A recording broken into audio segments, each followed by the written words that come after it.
And get comfy in your seat. Close your eyes if you feel called to.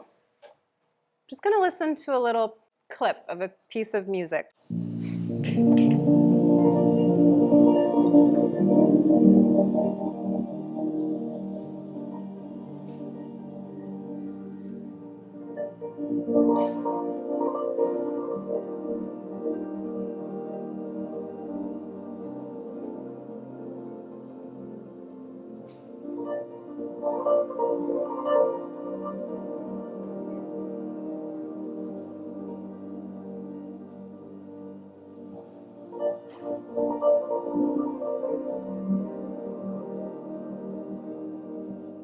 Take a deep breath.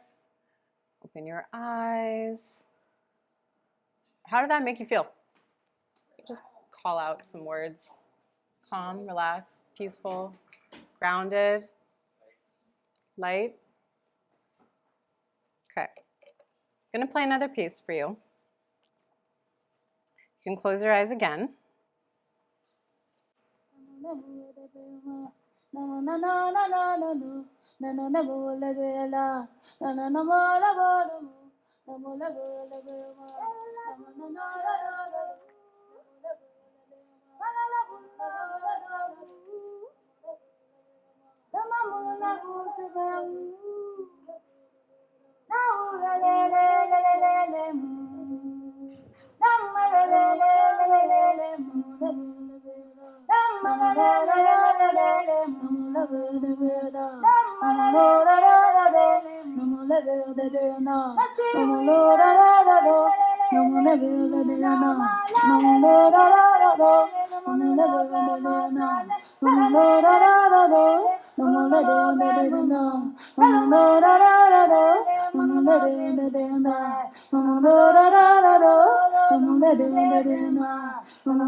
Deep breath and come back.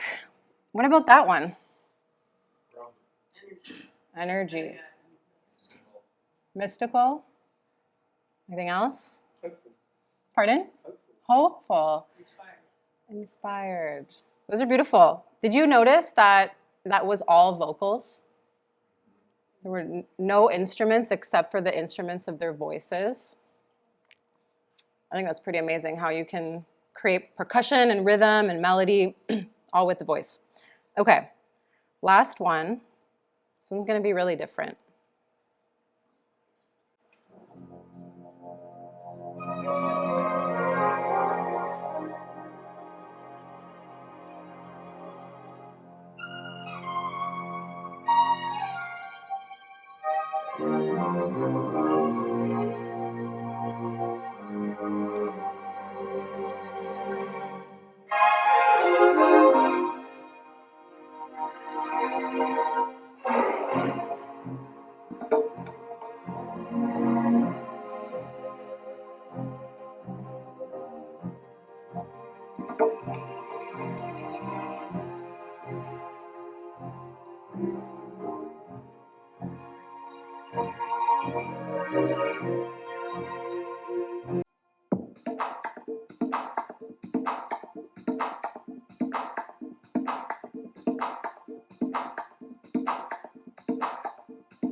sunshine.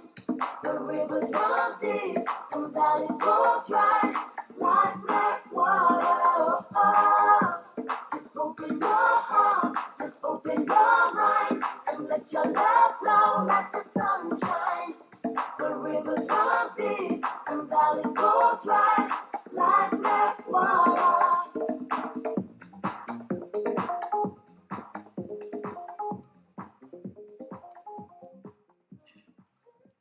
All right.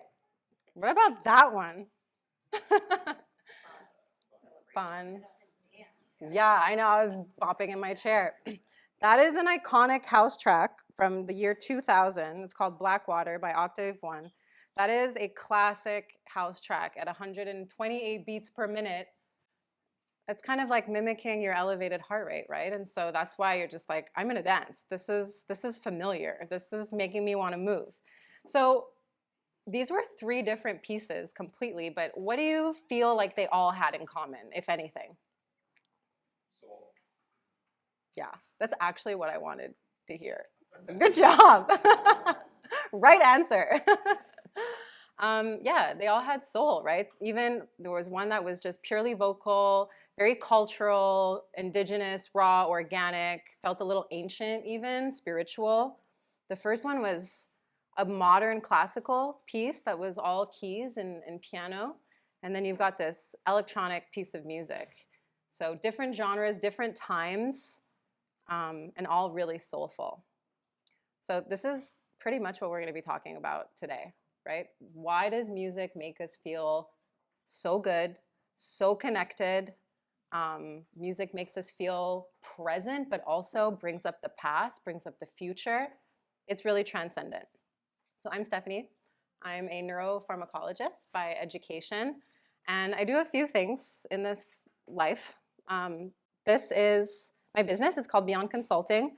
We support visionary organizations in the psychedelic science and integrative medicine field. We help launch beautiful medicine and integrative medicine clinics and centers all across the United States, hoping to bridge into Canada and Europe as well one day. And we also do a lot of science and research consulting. This is my music label. It's called Public Secret. It's an electronic global groove artist collective and management agency. We're based here and also in Mexico. We've got artists all around the world. That's a QR code to our Instagram if you want to follow along. We haven't been doing many events in California lately. They've been mostly focused in Mexico, but we'll be back. So follow along. Okay, let's get into it. Why has rhythm accompanied altered states across nearly every culture? Why do you guys think? It's the first language. Anybody else? Energetic vibrations. Yeah, you guys are pretty much on the money here. It's the body's oldest language. We entrain our breath, our movement, our brain waves. It's like a shared pulse that's really going to loosen the boundaries of self and helps open the doors to altered states of consciousness, altered states of being. Why do we think that humans pair music with altered states? Astral projections? Yeah. Yeah. To align the Portals? nervous system. Yeah. Feels better. Does feel pretty good. Yes, so ritual, healing, transformation, connection, expansion, and let us not forget joy, right? Just pure joy. What is a psychedelic? Or what is psychedelic? It could be an aesthetic, a substance, art, a concept, a plant, a drug, a state of mind. The word does mean mind manifesting, psyche and delos. It also can mean soul revealing. And so this is a hint around why psychedelics pair so well with music. And let us remember, of course, that music in of itself is quite psychedelic. It can help reveal the soul and manifest the mind. So the story really begins here with rhythm. As we said earlier, it was the first language. It's something that's sacred, communal, and very embodied. In Amazonian cultures, we had ayahuasca ceremonies, African griot traditions, peyote rituals. These were always accompanied with rhythm and sound to pair with their healing experience. Sometimes it was a coming of age or a rite of passage, something to connect themselves with the divine or a higher power, and also just to connect with each other. So music has been a portal to altered states, as Jacob astutely mentioned. Cultures use drumming and chanting and dancing to induce these trance states. And they paired their music with plants, not just any plants. These were psychoactive plants. And the last slide mentioned ayahuasca, right? And so I don't know if you know this, but ayahuasca is a blend of two plants. We have the Banisteriopsis caapi and the chacruna leaves. And together, they create a visionary substance. The indigenous people of the Amazon claim that it was the plants themselves that told them that there was plant intelligence here, that there was an opportunity to blend these two plants. They received this communication from the divine, from somewhere that was, outside of themselves. So the question is, which one came first? Was it the music? Was it the plants? Was it neither? I don't think it was either of them in a linear sense. Many, many cultures have explored music and its power of healing. So the ancient Greeks used music as medicine. Pythagoras proposed that movements of celestial bodies followed mathematical ratios and that the spheres in the sky, up in space, our planets, moved to a harmony and created a harmonious music that we could not hear. And they also paired some of these rituals with plants that were onirogenic, which means that they induced dreamlike states. And they used dreams to communicate with higher powers. They even use these trance-like dream states to heal ailments. In Mexico, with the Mazatec people, they used psilocybin mushrooms. They called them niños santos, so little saints. And this was guided by chanting called veladas. In Gabon, in Western and Central Africa, the Bwiti people used the iboga plant for their journeys, their coming of age, guiding death and rebirth experiences.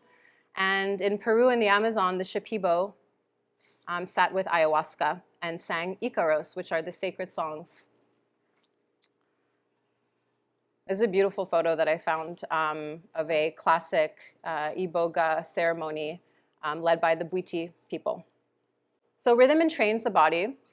It synchronizes your breath, your heart rate, your movement, and even your neural oscillations. So entrainment essentially is the concept of independent rhythms synchronizing through interaction, and it's actually aligning our biological and neural systems. So if we were in one room dancing to that house track, that you all were saying you wanted to dance to, we would actually be breathing together, moving together, and our brain waves would actually be syncing together, which I think is pretty freaking awesome. Humans have always used music in altered states. We had the ancient rituals. We have now modern, rituals known as the rave, right? The dance scene. And now psychedelic therapy, which is another type of ceremony. And neuroscience really helps us understand these mechanisms and helps us understand that there's something also deeper and innate, right? Something intuitive and relational that really is going to precede all of our scientific explanations. So a little bit of history here. How familiar are we with psychedelic science and history? Show of hands if you're a pro or ish. Okay, all right, cool. So this is gonna be a nice little summary for everyone. So Albert Hofmann is a scientist. He synthesized LSD in 1938, complete accident. Does everybody know what LSD is? So this was a total accident. He was trying to synthesize something else. He actually synthesized many versions of LSD. There were multiple versions of LSD. Something told him to go back to LSD 25 in 1943 and take a look. Take it off the shelf and take a second look. Well, some of it accidentally got on his finger, and maybe some of it got in his eye, and Albert tripped. He tripped hard. He tripped so hard that his research assistant had to come get him, and he had to ride his bike home. And that day, was named Bicycle Day. So if you've heard of Bicycle Day, everybody usually goes out on their bicycles, takes a wee bit of LSD, and honors Albert Hofmann and his great invention. 50s and 70s, lots of clinical psychedelic research. It was really expanding.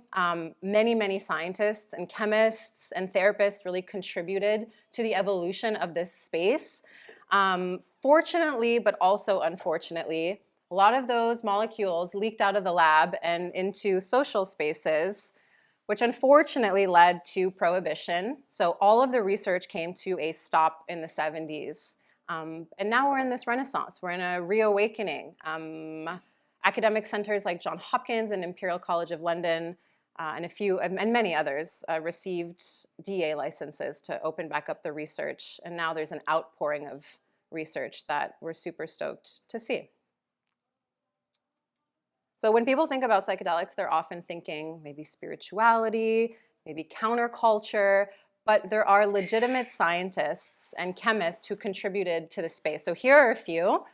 Albert Hofmann, who we just mentioned, Humphrey Osmond, he coined the name psychedelic, the word psychedelic, and his early clinical work was looking at psychedelics and alcoholism.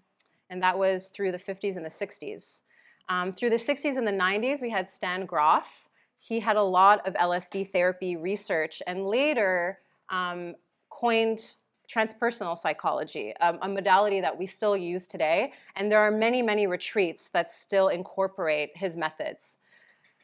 Then Roland Griffiths, he was more of a modern psychedelic researcher. He had a landmark trial on psilocybin and depression and mystical experiences. David Nichols, still with us today, he had foundational work in psychedelic pharmacology, really looking at phenylethylamines and tryptamines, which we'll get into shortly, and really trying to understand the 5-HT2A receptor. And that's a really important receptor because all of our classic psychedelics like psilocybin, LSD, and mescaline, they are interacting with that serotonin receptor.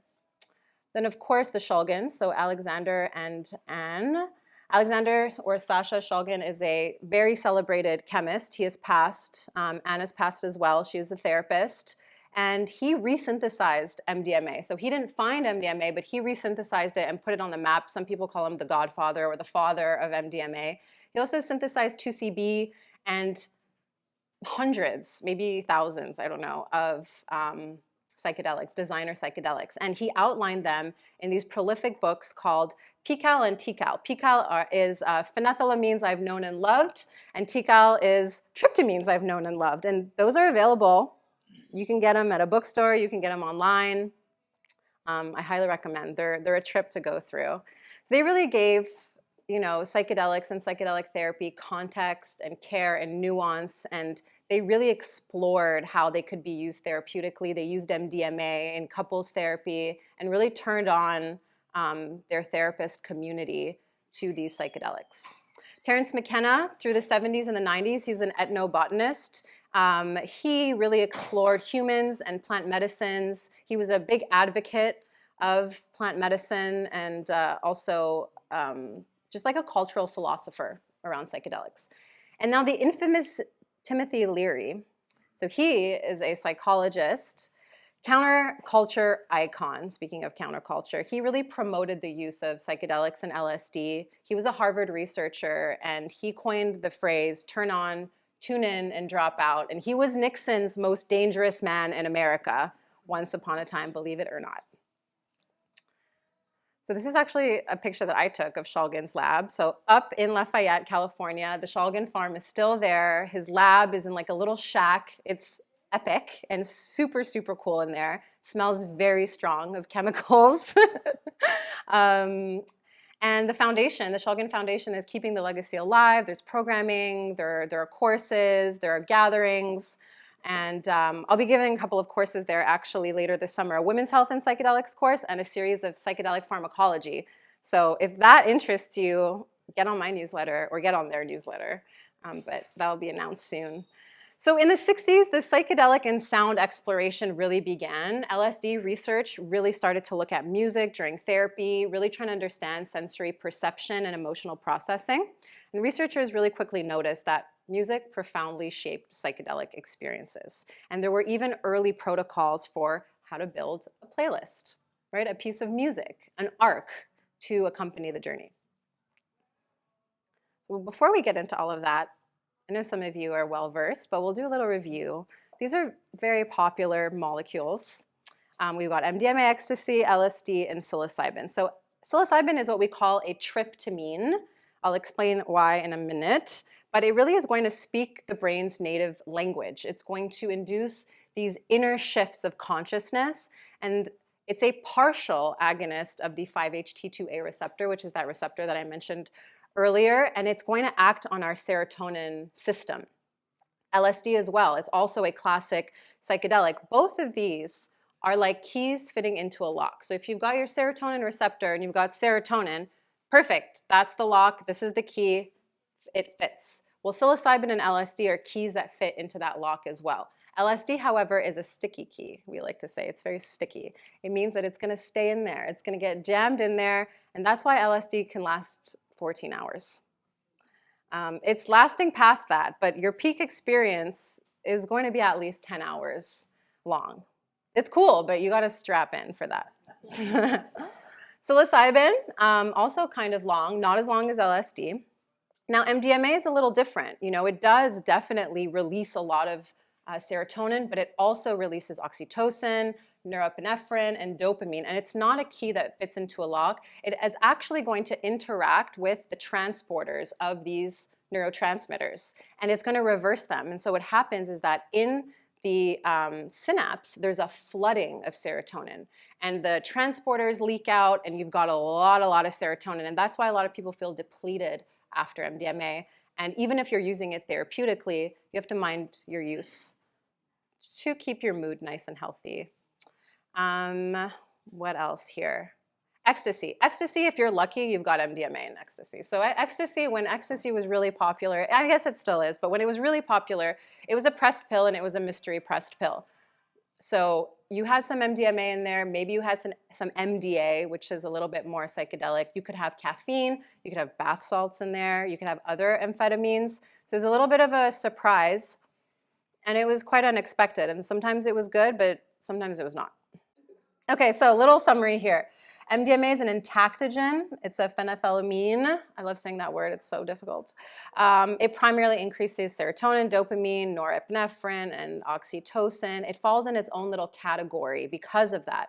But the core effects are this feeling of connection and openness and trust.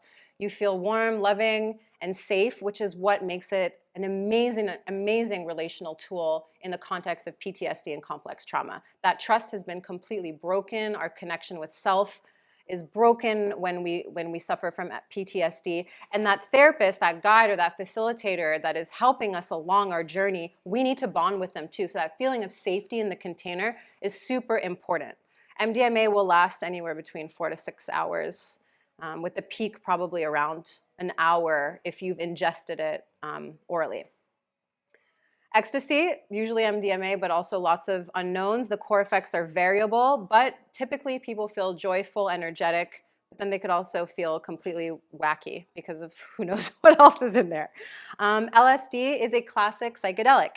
It will induce perception changes, cognitive shifts, hallucinations, synesthesia. Do you guys know what that is? Right? If you look at a color and taste something in your mouth, or you hear a piece of music and you see colors, it's like this blurring of the senses.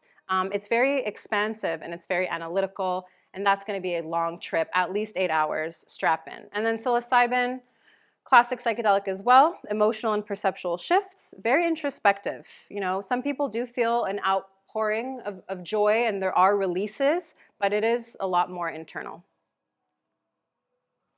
So this is for another course, but I just wanted to show you a few things so you can kind of compare the little structures here. So psilocybin, we said, is a tryptamine. It is structurally similar to serotonin, and LSD as well, which is known as an ergoline because it comes from a fungus called the ergot mushroom. So when LSD, people say that it's completely synthetic.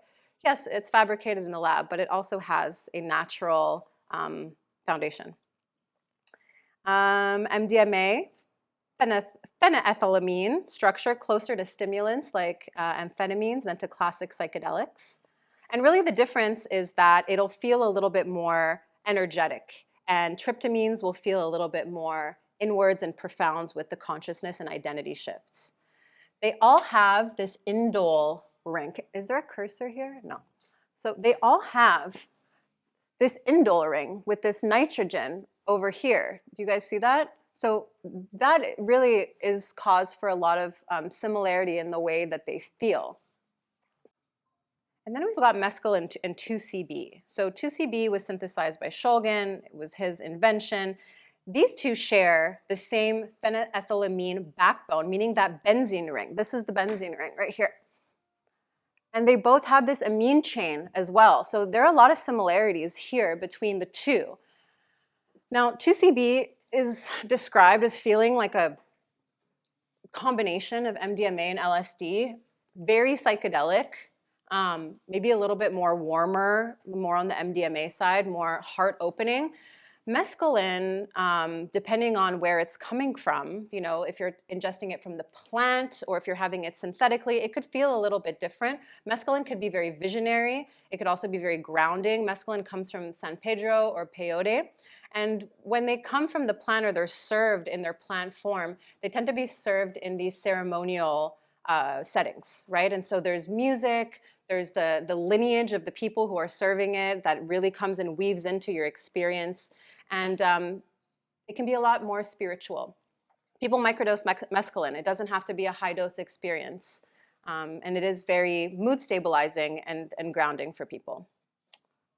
This is just a cool picture of me hanging out in Shulgin's lab. It's pretty dope. I didn't touch the beaker, okay? Didn't touch it. All right, let's move to music. We are harmonic beings, it's true, and music is the architecture of our experience. It's gonna set imagery, memories, it's gonna help us glean insights, and it's going to give us emotional tone. Sound is really going to shape the journey, and music is like a hidden therapist. It can really guide someone through grief, joy, surrender, again, the insights. And in psychedelic therapy, it's a key component. It's not a background track, right? You're pairing something that is innately psychedelic, the music itself, with a psychedelic. So that is like an exponential effect of psychedelia happening. And there's growing neuroscientific evidence that the human brains really operate according to harmonic principles, right? We have brain waves, waves and patterns that oscillate. And we entrain to music, right? That's what we were mentioning before. There's a synchronization that's happening, not just with our movement, but also with our perception and our social systems that really is going to suggest that we resonate with music. And it is a fundamental feature about how we interact with the world.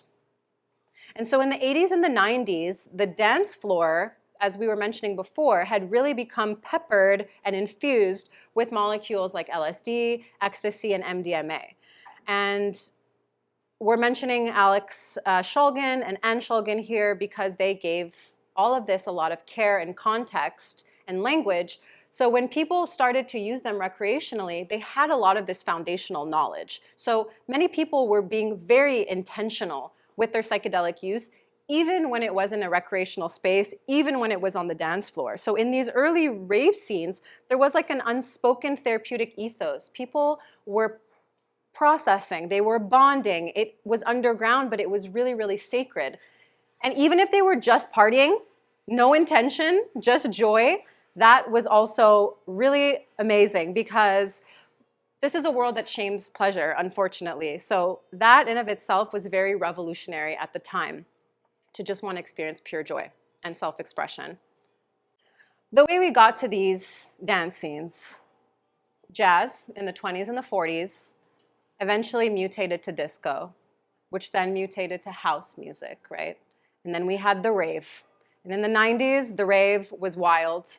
It was not just house music, it was fusions of all kinds of worldly music and beats, always between 120 and 128 beats per minute.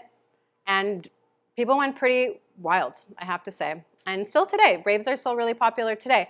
And today, it really is anything goes.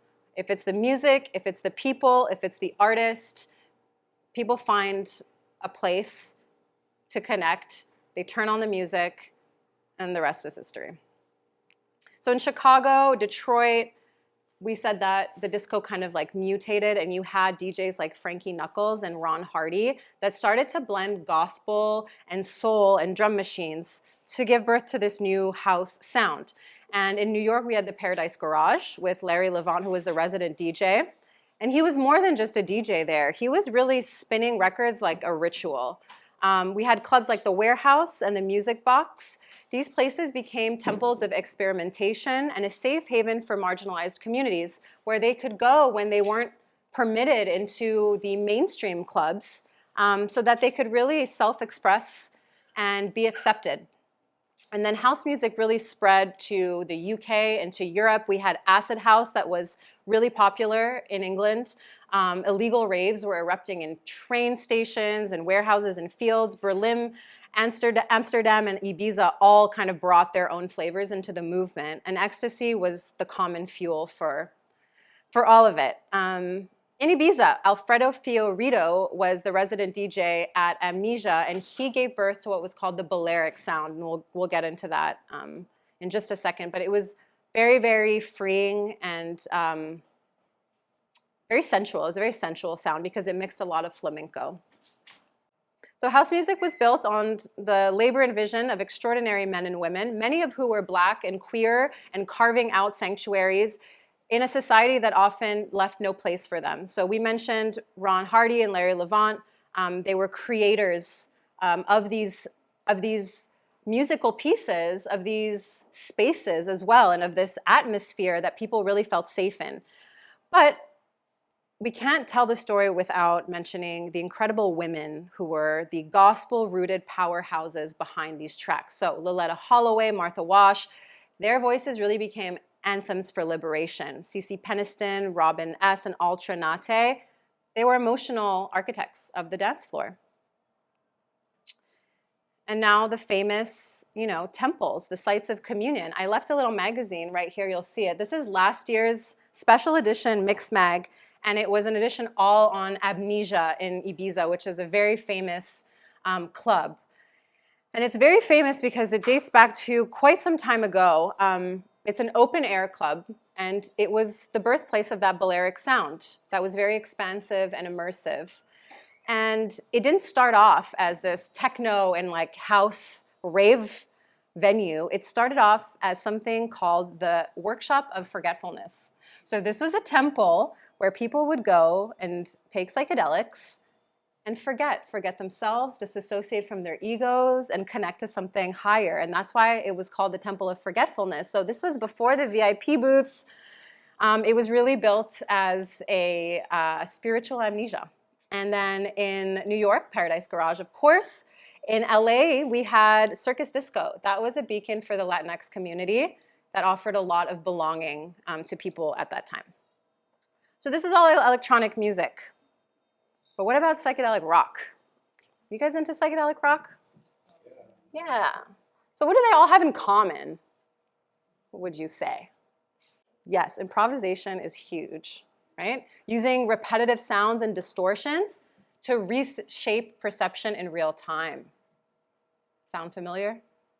Psychedelic drugs, right? So on their own, these music genres are very psychedelic. Pink Floyd, the sonic architecture of their music really transcended space and time. There was a lot of dissolution happening. The Doors was very poetic and trance-inducing. Jefferson Airplane is synonymous with counterculture, acid era identity. The Velvet Underground was like very raw and minimalistic. And so these experimental, expansive states of psychedelia could really induce this kind of like hypnosis, right? And the music really supported that. Tangerine Dream also, I don't want to forget, Tangerine Dream was like early cosmic, early ambient music. What about Afro psychedelic rock? So in the 70s, there were a lot of Nigerian rock bands, and so that scene really exploded. The Hikers, Semicolon, the Funkies, Grotto, and this really awesome duo, the Lijadu sisters.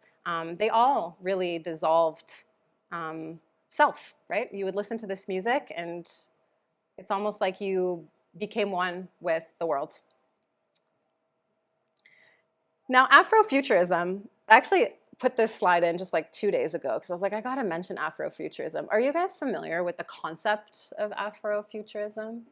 Okay, so it's a cultural and artistic movement that is really going to blend African diasporic history with science fiction, technology, and imagination. So it really envisions the past as something that we do not need to be attached to. It rewrites the story and projects a very bold and liberated future. So the music and the art is used for storytelling and as portals to really reclaim our identity and challenge whatever dominant narratives are pre-written for people. And it builds a new reality for Black existence. And it's infinite. So that's Jimmy. That's Earth, Wind, and Fire. That's George Clinton, who founded Parliament Funkadelic, which was 2 different bands that he morphed into, like, I don't even know what you want to call it. It wasn't even like a band anymore. It was like a walking, evolving society in of itself. And it wasn't just about their aesthetic and their music. It was about their vision of the world and of their culture. So Afrofuturism is really going to meet psychedelia at this like threshold of imagination and as a tool for liberation. So where does everything kind of meet? Right? So the art is really the human experience. It's using music as emotional storytelling, improvisation, creativity, ritual, dance, and expression. It's the felt experience of awe and beauty. And then science is going to give us the mechanisms, the explanations, the neuropharmacology, right? It's going to give us the explanations for why music has an effect on emotion and memory and attention and all of that. And then where do psychedelics come in? To expand our perception of self, of the world, and give us altered states. And where they meet is that lived experience of transformation, where that subjective experience and the biological process converge. So let's dive into a little bit of neuroscience. I decided to really focus on house music because, I mean, I love all music, but it's really something that's happening in the body when we listen to house music. So the brain is a predictive machine. It's constantly scanning for patterns and it's seeking structure, but the brain also loves the element of surprise. So think about that house track that I played in the beginning. You've got this repetitive beat, and then the rhythm started to layer, right? It started with like a music piece, and then the percussion came in, and then that kind of built and layered, and then the vocals came in, right? So people really love those subtle shifts. It really builds that anticipation. And when the beat drops, it's extremely satisfying to the brain. So at 120 or so beats per minute, it mimics your elevated heart rate and your movement. So that tempo and the structure is going to help release the dopamine, the endorphins, the oxytocin. And when oxytocin is flowing and you're on a dance floor, you're going to start bonding with people. It's a very friendly place. If you guys have, gone to these electronic music shows and concerts too, people are there for one reason. They're there to connect with the art, the band. Everyone's there because they love this music. It's a very, very friendly place. It's fun and it's chemical too. So when the beat drops, we have an area in our brain called the nucleus accumbens. It's going to light up and essentially help us entrain to that beat. And then when we dance together, we've got this like social bonding, emotional synchrony, and it really is amplified when you mix in psychedelics. So I mentioned that the brain is a predictive machine. So when you guys are like traveling in the plains of Africa and you're on a safari and you're going to see lions, do you think that the brain reacts only when we see that lion? No. There's anticipation and there's prediction. Our brain is always predicting. Every situation, our brain is actually multiple steps ahead, and it is readying on a neurochemical level our bodies for whatever is to come, right? You might have a presentation. You might wake up in the morning feeling a little funny. Maybe you're a little tired, maybe you're a little nervous. That's anticipation of what's to come, right? And so in the same way, our brain is doing that when we listen to music. But psychedelics are loosening those predictions. There's crosstalk in between the different sensory areas in our brain. And so that's why the sound becomes richer, more surprising, and more meaningful when we take psychedelics and listen to music. There are key brain regions that are involved in prediction and processing, and they're a widely distributed network. I'll save you the list unless you really want to hear it. You guys want to hear all the brain structures? Okay. So we've got the inferior and the middle frontal gyri, the anterior insula, the prefrontal motor cortex, the temporoparietal junction, the striatum, the thalamus, the subthalamus, and the cerebellum. And I have an image to break this down so you guys aren't just trying to picture it all. But essentially, the drugs are going to temporarily loosen all of the structures here and create a lot of flexibility and sensitivity when we recognize these different signals and inputs. But here's my little image here of the limbic system. So the limbic system is really core in the emotional circuits. So is the hippocampus and all of our reward pathways in our brain. So the amygdala is what detects fear and emotional salience. So what emotional and what feelings are going to really matter. And our fear base kind of lives in the amygdala. Our hippocampus, which is further down over there, is memory and contextual processing. Our thalamus is sensory relay and integration. Our hypothalamus, which is a substructure of the thalamus, is going to be hormonal regulation. And you might be wondering, why does hormonal regulation matter here? Does it matter? Psychedelics and music? Matters a lot, right? Cortisol, that is a really important stress hormone, right? And our entire system is responding in that way to the music, whether you feel stressed by a piece of music, whether you feel relaxed, whether it brings up a memory, positive or negative. The cingulate cortex, it actually is a band that runs all right through here. And the cingulate cortex is for your emotional regulation, your attention, and pain processing. And then the nucleus accumbens, which is reward and motivation and reinforcement. So there is a reward pathway that is running through all of these areas of the brain. And so the music is going to engage this limbic system and these reward pathways. And we're going to be encoding pleasure and driving motivation. So wanting to hear more, right? And if it's a very pleasant party that you're at where the music is really good, you're going to be like, when are we doing this again? Because that was great. So it's not just things that make you feel good. It's teaching the brain, do this again, right? And one of the biggest misconceptions about dopamine is that dopamine is pleasure. Dopamine is actually anticipation, salience, and motivation. And that's important here. So what makes psychedelics feel so awe-inspiring? What makes psychedelics help you feel more present? And what leads to that feeling of ego dissolution and meaning making? There is a network in the brain called the default mode network.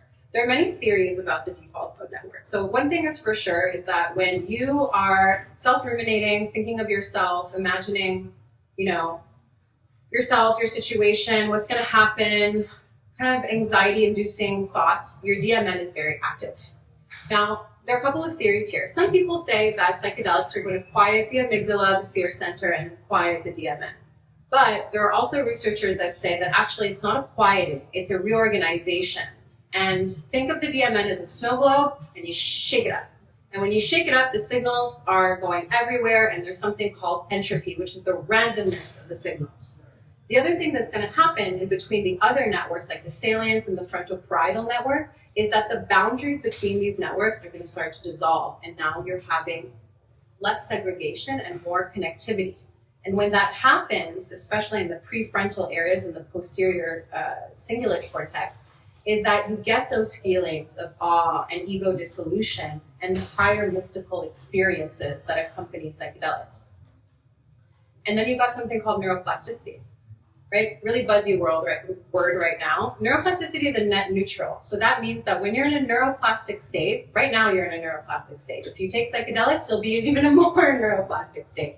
But what happens after is what's most important. So it's a net neutral. If you have a really good experience when your brain is open, plastic, and resilient, like a sponge, right? Like when we're kids, you have a pleasant experience, great. There's going to be growth, progression, you're going to learn more. Things are going to be going much better for you, right? So think of someone who might have depression, who does a psychedelic therapy, there's like a window of neuroplasticity that's open. We want to go in with therapy during that window so we can help them integrate their experience and make new patterns for meaning and growth. But what happens when that window is open and you have a negative experience? That can send you backwards. So it's really important when we use the word neuroplasticity, we realize it is a brain state that allows for a lot of cognitive flexibility and learning, but what comes after or what enters that window is probably more important than the state itself. Does that make sense? Yeah. All right, let's get to music and psychedelic therapy. So we know that it's going to help with emotional processing, feelings of surrender, integration, and insight. Music is really going to set the container for your experience. These are really cool research studies that I found. The first one is about techno music and the neuroendocrine response. The neuroendocrine system is your hormones, is your adrenals, your cortisol. And what they did is they took blood tests. This was in 1998, I think, if I'm not mistaken. They took blood tests. People got their baseline biomarkers and then sent them to a techno rave. Techno rave is 130 beats per minute. Like, it's like, boom, boom, boom, boom, boom, boom, boom. It could be good, but like, it's a little aggressive, right? And sometimes it's melodic and less aggressive, but there's a palpable energy. So what they found is that neuroepinephrine rose, beta endorphins also rose, and beta endorphins are your own kind of like opioids. ACTH and cortisol was activated, so that's the stress response, right? Because energetic music like that is going to evoke a bit of a stress response. And growth hormone actually increased. No running, no threats, no lions on the plains of Africa, no drugs, this is just sound. And then the beat, they realized, was like behaving like a stimulus to the body, and the body was really responding. And in people who had higher novelty-seeking behavior, so like people who are wired for adrenaline and like big experiences, all of those biomarkers were significantly higher than those who were maybe a little more chill. So the rave is not a random place. It's almost like this like self-selecting biological sorting mechanism. Something also to add in research right now is that we're not really focusing on genres because it's so subjective, right? Some people are like, I want to listen to classical, other people want the beat, other people want more cultural, maybe indigenous ceremonial music. It's more about the characteristics of the music. So we want music that's going to support peak psychedelic experiences, that there's like a predictable phrase structure, there's a build, and this continuous forward motion momentum, because that forward motion feels like progress. So it's like you're listening to progress and growth as you are progressing and growing in your experience. And the slow build over time with the peak that then gradually descends seems to be most optimal. And these features, they exist in all kinds of music, right? It's not really specific. I played you a house track that started with violin strings, right, and built to the vocals. So case in point. The quality of the music is going to be really important. The quality of the music will predict outcomes. So it's not just the intensity of your psychedelic experience and the dose of your psychedelics. It's the quality of the music, what you're hearing, how much you are connecting and resonating in that moment. Do you feel like it's being harmonious with your experience and your emotional state? And then it's also your openness. So your acceptance of whatever feelings that the music is invoking. So if you're in a psychedelic experience and you're listening to music, and I've seen this, I'm a clinical director at an integrative medicine and psychedelic clinic in Santa Monica, and I've been doing this work for some time. I sat with a lot of patients, and I've seen it happen where a track comes on, no, I want to change the track. Okay, there's a lot of nuance there. Why are we changing the music? Why? It's stressing you out, it's making you feel uncomfortable, it's bringing up some emotions. Instead of changing that track, let's try to sit in that discomfort and let's use it as a tool. That openness, that acceptance, we're not expecting people to be like, okay, fine, I surrender right away, though it can happen. It's a practice to surrender in that way, and that openness and acceptance is going to lead to more insight and to more clinical benefit of that therapy. There's more growth that happens. And we know this, right? When we push ourselves to do something that's not really pleasant, that's growth, right? There's limits and boundaries, but in general. Now, indigenous and Western approaches are completely different. In our Western culture, we've use ambient music, classical pieces, but in Eastern or indigenous practice, they're using, music of their people. So there's more percussion, vocals. We talked about the Icaros for the Amazonian practices. So this really, really reinforces that the cultural context is important in that meaning making, just as much as the other characteristics of the music genres. What kind of music do you like to listen to if you were engaging with the psychedelic? Maybe. Or not? What feels more, what makes you feel resourced and grounded? What holds the most meaning for you? Nature? Nature-based music? Nature sounds. Nature sounds. Analog. Slow. Slow house music. Okay. Not too percussive. Okay. Fish? We know how much you like it. Jacob follows fish all around the world. He is jet set with fish. Do they have a place for you on the PJ yet? Or what? Anyone else? Classical. Classical music. Thanks for sharing. Okay, this last one here, psychedelia and interplay of music. This review was really interesting because it really showed how psychedelics were affecting the brain's hierarchy, how we differentiate the higher order processes and the sensory processes. And what it showed is that all of these get jumbled up and there's crosstalk and the hierarchy completely dissolves. And this is really important because that 5-HT2A receptor that we talked about has a lot to do with the signaling, right? There's going to be many regions in our auditory cortex, in our processing, memory, and self-referential processing that get activated when we have a psychedelic that binds with that receptor. So that self-referential process is key because that's how we think of ourselves, right? We all think of ourselves in a certain way. And we talk about this ego dissolution that happens when we take psychedelics or when we're in a therapeutic psychedelic experience. And to dissolve the ego doesn't necessarily mean that you completely melt into nothing and you question the meaning of life and who you are, though that can happen. It could be in very small bite-sized pieces. It could be just the way you think about an interaction that you had last week. Or maybe you had an argument with someone that you care about and you're kind of revisiting and playing it back, and now you're seeing things from another side. So it really is your position in everyday life, in your structures, and just how you view yourself. Those subtle shifts are part of that ego dissolution. Now, when you're building a playlist, obviously you all like different kind of music. That's everybody, right? It's very subjective. Sometimes I want to listen to something more ambient and classical. Sometimes I want to go full analog. Sometimes I want to go techno. Sometimes I want to listen to no bass, just acoustic. And all of them could be really meaningful and supportive in a psychedelic experience. But the structure remains very important. So there's something called the arrival. Your experience starts even before the music starts to play. So how are you setting your space? Who's around you? Are you on your own? Just taking that into consideration and grounding and creating this spaciousness for your experience. So using the first part of your experience for that is really important. And your music is also the arrival. Having something that's a slow build, and if you have multiple tracks, placing more relaxing tracks at the beginning of the playlist that will invite you in very gently into the experience. Then you have the ascent. So depending on the psychedelic, the ascent will start to happen at different times. With ketamine therapy, for example, at 10 or 15 minutes, you're already starting to feel your dose.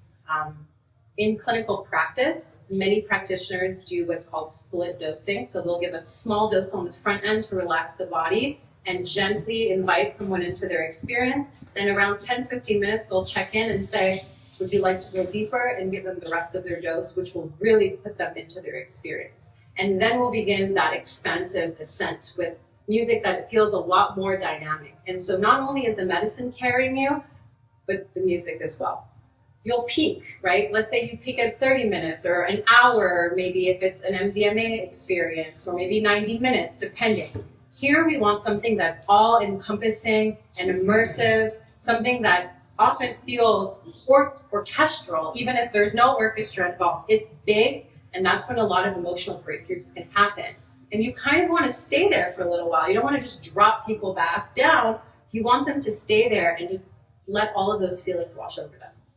And then the descent, warmer tones, a little bit more gentle, maybe even some reflections are happening about that peak, right? So it's like if anything was overwhelming, it's all starting to come together. And then you bring someone back down very, very gently, right? And some people keep listening to music after that. Some people need the quiet. It really depends on how long that journey has been. The one here on the slide is showing you a up to 5 hour experience. But if we're dealing with something like ketamine therapy, your journey is going to be 45 to 60 minutes with your main dose, and you're going to use another maybe 45 to 60 minutes to really come down and reconnect with yourself. So there are different principles in music design, and this matters because we know that we have cultural preferences and subjective preferences and all the science to support all of that too. But a good psychedelic playlist is going to support that flow and the emotional safety first and foremost. Because if someone listens to very, let's say, fast or a more aggressive sound, and not even that, but just sounds that evoke past memories that are complex or triggering, then the emotional safety of the experience gets tossed out the window. So getting people's preference in the therapeutic context is really, really important. So some people use instrumental more than lyrical music because the lyrics can really set the tone. Personally, I don't mind the lyrics so much, but it also depends my mind state, at that time. The gradual transitions are going to be really important. So if you're listening to different songs and pieces of music, use that feature on your Spotify that blends the songs together so there aren't abrupt disruptions. Emotional range is really important. It's okay to feel many things in these experiences, right? You'll have prepared, ideally, for that range. It could be really beautiful and positive and happy and joyful, but it could also be frustrating, it could be sad, you can experience grief, and sometimes you feel complete transcendence and dissolve, where you don't even know if you're in this body anymore, and that can feel kind of scary, right? Cultural neutrality. I put this on the slide because a lot of people aim for cultural neutrality, but I don't think so. I think if you love sounds of another culture or another country and you have positive or at least neutral associations, that's good. It works. But you don't necessarily have to find sounds that don't evoke like other cultures from around the globe. And then the duration is important too. You want to make sure that you plan for enough music to accompany your entire session. So I love this slide. We're not only wired for survival, we are wired for rhythm, meaning, and connection. So whether it's firelit ceremonies, dance floors, labs, music is a guide and it's always guided us, and we'll continue. Now before we close, I'm going to do a quick little review of some really fun events and parties through the years that have really blended music and psychedelics. So starting in the 60s, the acid tests, Ken Kesey and the Merry Pranksters. So these were psychedelic parties, and people took LSD and danced. Lots of Grateful Dead was played at this time. And this was really the first public collision of psychedelics, music, lights, and altered states in the West. Then in the 70s, we had the disco queer liberation. So this era really helped establish the dance floor as a temple of not only joy, but resistance. Then the rave culture really rose in the 80s. Britain's second summer of love saw thousands of people in illegal raves that were pretty epic.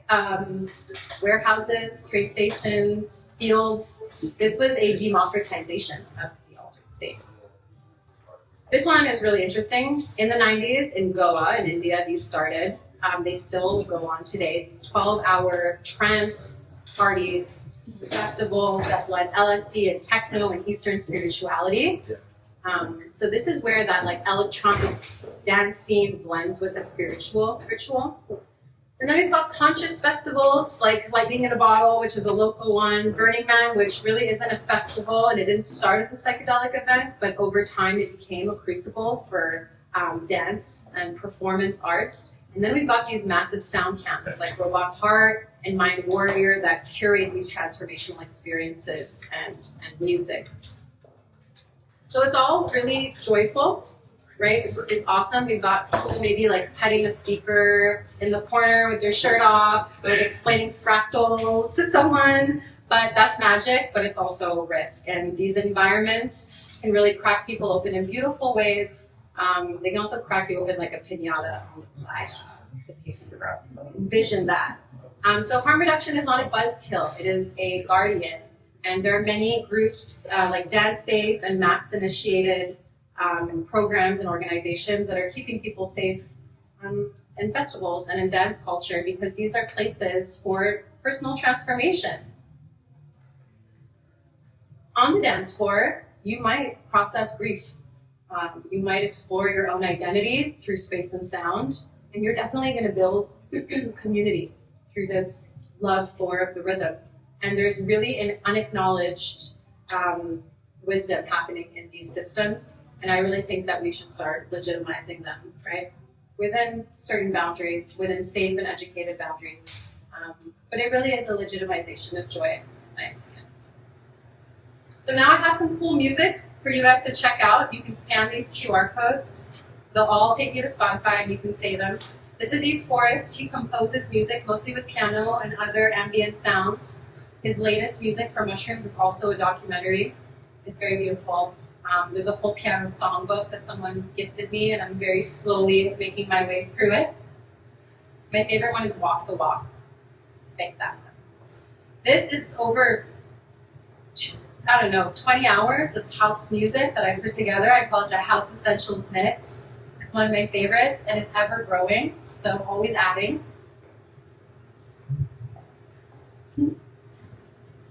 I love sharing music. It's really awesome. This is my record label, Public Secret. This is a playlist. It'll take you to our Spotify page. We kind of started it late, but there's music on there that you can follow along with. It's very global groove house music, lots of Afro, Brazilian, Latin sounds, percussions. I put together these two for psychedelic experiences, playlists, whether that's laying on the floor or going to a clinic for psychedelic therapy. There's a really nice mix. It follows an arc that is very therapeutic and exploratory. This is called Brain Food. This is Brain Food 2. I just made this a few weeks ago. Really nice mix. The first song that I played, the Nils Fromm track on the piano, is in this playlist.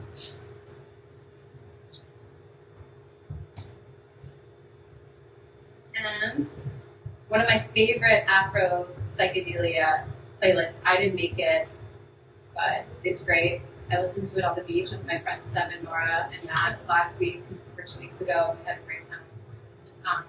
It's really great. And this is how you can find me. If you want to reach me or follow any of my pages, I have a blog on Substack. The blog is also on beyondconsulting.life is my business website. But feel free to reach out with questions if ever you want to talk about psychedelics or need recommendations, or just want to chat music. It's my pleasure. My Instagram is StephK with 2 underscores. And thank you so much for your attention today.